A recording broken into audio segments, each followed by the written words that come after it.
Halo Genjater, masih damang seperti biasa kan? Gimana stok Indomie masih ada? Di video kali ini, saya akan menceritakan seluruh alur cerita film yang berjudul Trust. Intinya, film ini menceritakan seorang gadis berumur 14 tahun yang diperkosa dan dibodoh-bodohi oleh penjahat kelamin. Nah, sebelum videonya dimulai, saya harap kalian semua bisa mendapatkan banyak sebuah pesan moral dari film ini. Oke, pokoknya daripada spoiler, mending kita langsung aja ke videonya cuy.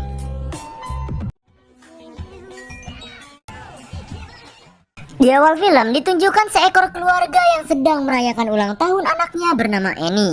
Lalu setelah perayaannya selesai, si Annie ternyata punya kenalan cowok di sosial media yang sudah dekat dengannya dan selalu chattingan dengannya setiap hari. Ayahnya pun bernama Will datang menghampirinya untuk melihatnya. Merasa anaknya dan teman chatnya baik-baik saja, ia pun meninggalkannya. Keesokan harinya, Annie menjalani hari-harinya dengan biasa. Seperti biasa, dia selalu chatan dengan pacar internetnya ini. Malam harinya, Annie dan keluarga makan malam kembali. Karena si Annie ini ngoprek HP terus, ibunya pun bilang untuk tidak memainkan HP saat di meja makan. Annie pun bilang bahwa dirinya ingin mengirimkan foto kepada pacarnya yang bernama Charlie. Ia pun memperkenalkan Charlie bahwa Charlie adalah orang yang pintar dan lucu, dan ia juga seumuran dengan Annie. Keluarga ini pun hanya senyum-senyum kayak kuda karenanya. Keesokan harinya, Annie pun telah pulang dari sekolahnya dan memiliki kabar yang sangat baik. Ia diterima menjadi tim utama klub bola voli wanita di SMA-nya. Ia pun buru-buru ngabarin si Charlie. Lalu pas ngabarin, ternyata si Charlie bilang sesuatu bahwa ia ternyata berumur 20 tahun dan sedang berkuliah. Annie pun kaget dan hanya terdiam. Dan si Annie membalas chatnya yaitu ia akan menerima Charlie walaupun berumur 20 tahun. Si Charlie pun ngirimin foto-fotonya yang membuat Annie tersenyum-senyum. Hari demi hari pun dijalani dengan sangat baik-baik saja. Di suatu malam, Annie dan Charlie pun chattingan.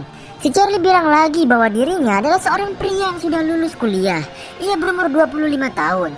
Annie pun kaget banget dan tidak percaya. Ia pun langsung menelpon Charlie. Charlie pun mengirimkan fotonya yang berumur 25 tahun dan si Annie hanya bisa menutup matanya. Keesokan harinya, Annie ketemuan sama Charlie di mall. Annie ke mall sendiri dan menunggu Charlie. Lalu tak lama kemudian, datanglah si Charlie ini. Annie hanya terdiam dan kaget. Ternyata si Charlie jauh lebih tua dari umur 25. Annie pun menangis dan bilang bahwa kenapa kamu selalu bohong sama aku gitu. Charlie pun menjawab semua pertanyaannya dengan serius dan bilang bahwa Annie belum cukup umur untuk mengerti. Lalu Charlie juga ketakutan untuk jujur. Lalu ada salah satu teman sekolah Annie yang melihat Annie dengan seorang pria tua sedang berjalan. Mereka pun akhirnya minum dan kencan seperti biasa. Charlie masih tetap merayunya agar Annie tenang. Lalu si Annie pun ikut sama Charlie menggunakan mobilnya dan pergi ke suatu hotel. Annie pun disuruh untuk menggunakan bikini.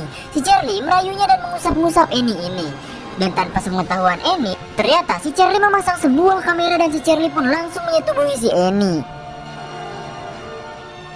Singkat cerita, Annie pun hanya diam saat makan malam. Ia terus-terusan menghubungi Charlie, tetapi Charlie tidak ada balasan. Bahkan si Annie ini terus-terusan kepikiran si Charlie. Di sekolah, ia pun menelponnya tanpa henti, bahkan Annie sendiri sampai menangis. Tetapi tetap gak diangkat-angkat juga teleponnya. Temannya yang kemarin lihat mereka akhirnya nanya ke si Annie. Ia kaget dan menyuruh Annie untuk meninggalkannya. Saat sedang belajar di kelas, salah satu guru memanggilnya dan ia dibawa ke ruangannya. Seperti yang ia tahu, ternyata temannya lah yang memberitahu soal hubungan Annie dan Charlie kepada kepala sekolah. Akhirnya si Annie dibawa oleh polisi. Di situ pula banyak murid yang melihat bahkan memvideonya. Ayahnya, Will yang sedang bekerja dikabari perihal anaknya tersebut. Lalu ia pun bergegas ke tempat dan bertemu istrinya. Di sana, Annie sedang melakukan beberapa tes untuk menjadikannya bukti kuat bahwa ia benar-benar menjadi korban pelecehan. Lalu Annie pun menemui orang tuanya bersama penasehat rumah sakit dan orang tuanya pun menenangkannya. Lalu datanglah seorang agen FBI bernama Doug Ted. Ia akan membantu menangani kasus tersebut. Singkat cerita, di rumah si Annie, agen itu pun berusaha melacak dan menemukan si Charlie. Lalu Annie pun diminta untuk chat si Charlie. Kebetulan Charlie membalasnya. Lalu si Charlie juga menelpon Annie. Agen itu pun langsung siap untuk merekam suaranya. Si Annie pun mengangkat teleponnya. Lalu si Charlie pun menanyakan keberadaan dan orang tua si Annie. Ia menjawab bahwa orang tuanya sedang tidak ada di rumah. Lalu tiba-tiba telepon ibunya pun berdering dan si Charlie langsung menutup teleponnya. FBI itu pun langsung kehilangan jejak si Charlie lagi. Ya, si Annie pun langsung ngambek gak jelas karena ngelakuin hal bodoh tersebut. Singkat cerita, si FBI itu pun mengobrol dengan Will. Ia menjelaskan bahwa si Charlie ini benar-benar berbahaya. Lalu Will benar-benar nafsu ingin membunuh si Charlie. Agen Doug pun melarangnya dan meminta untuk menyerahkan kasus ini kepadanya. Ia pun meninggalkan Will tersebut. Keesokan harinya, Will benar-benar memikirkan anaknya yang sedang diperkosa. Ia benar-benar depresi karena membayangkan terus-terusan hal tersebut. Lalu si ini pun mengunjungi penasehat rumah sakit untuk membicarakan atau bahasa gaulnya curhat sama penasehat tersebut bahwa sebenarnya ia benar-benar mencintai Charlie. Dan ia pun merasa bahwa Charlie juga mencintainya. Di tempat lain, si agen Ted menelpon Will. Ia bilang bahwa si Charlie benar-benar penjahat profesional. Bahkan ia juga sudah jauh-jauh hari merencanakan kejadian saat di motel bersama Annie dan tanpa meninggalkan jejak sedikit pun. Setelah pulang, Will memberitahu beberapa foto orang-orang yang melanggar aturan seks nasional kepada Annie untuk mencari wajahnya Charlie. Sambil marah-marah gak jelas, Annie pun bilang gak ada banget si Charlie di foto itu dan pergi meninggalkannya. Singkat cerita lagi, si Annie mengunjungi penasehat rumah sakit untuk curhat lagi. Ia berkata bahwa dirinya merasa tidak bersalah dan merasa ayahnya selalu menyalahkan dirinya karena melakukan seperti itu dengan Charlie. Di tempat lain, agen Ted membicarakan perihal kasus ini dengan Will. Ia berkata bahwa ia telah menyalin chat Annie dengan Charlie dan agen Ted tidak membolehkan ayahnya untuk melihatnya. Karena kebelat penasaran, Will pun mengambil tas yang isinya buku itu ke rumah. Setelah sampai di rumah, ia pun memberitahu istrinya perihal buku itu. Dan ya, mereka pun langsung marah-marah, adat-adatan, bahkan lempar buku itu karena isinya berbau seksual semua. Saking emosinya, Will sampai kebelet ingin membunuh Charlie dan pergi ke suatu tempat. Keesokan harinya, Annie mulai bersekolah lagi. Temannya yang melaporkannya meminta maaf padanya. Annie pun langsung ngegas karena ia telah menghancurkan keluarganya dan hubungannya dengan Charlie. Malamnya, Will mengunjungi Annie di kamarnya dan lagi-lagi menanyai perihal Charlie. Will langsung belak-belakan bilang bahwa Annie telah berbohong padanya. Ia harusnya bilang kalau si Charlie awalnya berbohong sama Annie perihal umurnya yang jauh berbeda. Annie pun langsung membantah semua kata-kata ayahnya bahwa si Charlie benar-benar mencintainya dan saat di motel juga, Charlie tidak memperkosanya. Mereka pun ribut adu mulut. Lalu Will pun diusir pergi dari kamarnya. Keesokannya, Will mengunjungi penasehat rumah sakit dan membicarakan mengenai Annie. Ia pun terlanjur curhat karena selalu membayangkan anaknya diperkosa sama si Charlie itu. Dan ia pun mengeluarkan semua unek-unek dan rasa ingin membunuh si Charlie kepada penasehat itu sambil berkaca-kaca. Singkat cerita, si Will pun berada di suatu rumah.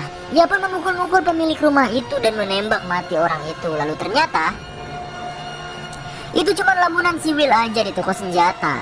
Will benar-benar tidak bisa berhenti memikirkan Annie seperti itu. Singkat cerita, agen Ted memberitahu hal lain lagi bahwa si Charlie ini sebelumnya juga memperkosa wanita lain. Beberapa foto pun ditunjukkan dan parahnya sampai ada gadis yang berumur 12 tahun yang ia perkoseng bangke. Ini pun langsung pergi kabur. Will menyimpulkan bahwa FBI berarti sudah mencari si Charlie jauh sebelum kasus Annie berada. Will pun langsung menutup matanya. Si Annie kabur ke tempat penasehat rumah sakit lagi. Ia langsung berbicara mengenai wanita lain yang digenjot olehnya. Ia pun langsung menangis di jeritan gogoakan dan baru paham sekarang bahwa ia berarti diperkosa oleh si Charlie. Penasehat rumah sakit itu pun langsung memeluknya untuk menenangkannya.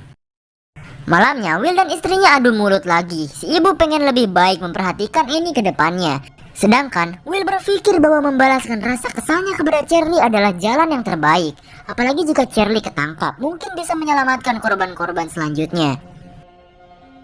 Singkat cerita, ini pun bertanding voli di sekolahnya. Will dan keluarga menontonnya. Saat anak-anak nonton, Will melihat seseorang yang mirip dengan Charlie dan pernah ia lihat di daftar orang-orang yang melanggar peraturan seks nasional. Ia pun langsung mendatangi dan memukul-mukul wajahnya dengan penuh kesal. Ternyata pria tersebut bukan Charlie. Pria itu pun memaafkannya karena tahu jika hal tersebut hanya kesalahpahaman saja. Pulangnya, si Annie langsung bacotin ayahnya lagi. Ya, si Will juga tahu kalau dia yang salah karena telah lepas kendali kayak gitu.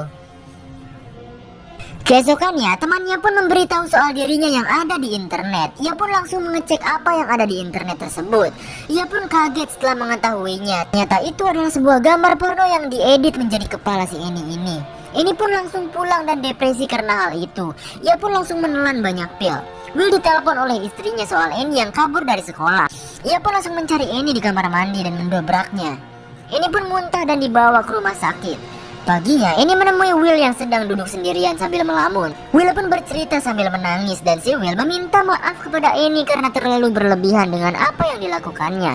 Annie pun langsung memeluk ayah tersebut dan film pun diakhiri dengan adegan seorang pria yang sedang memvideokan keluarga kecilnya. Ternyata pria tersebut adalah Charlie dengan nama asli Weston. Ia pun bertemu salah satu muridnya yang ternyata si Charlie atau Weston ini adalah guru fisika. Mereka pun bersenang-senang tanpa ada kejaran FBI ataupun polisi setempat dan film pun tamat, cuy.